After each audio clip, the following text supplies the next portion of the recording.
అక్షరాలు కోటి పుస్తకాలు చెప్పలేని ప్రేమ అమ్మే కదా.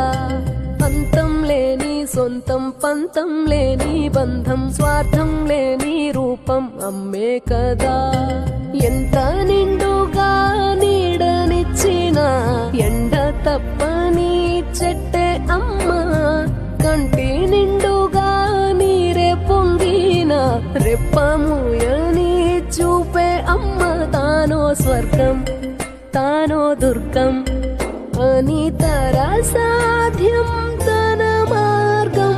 వేల అక్షరాలు కోటి పుస్తకాలు చెప్పలేని ప్రేమ అమ్మే కదా. అంతం లేని సొంతం పంతం లేని బంధం స్వార్థం లేని రూపం అమ్మే కదా. Download, share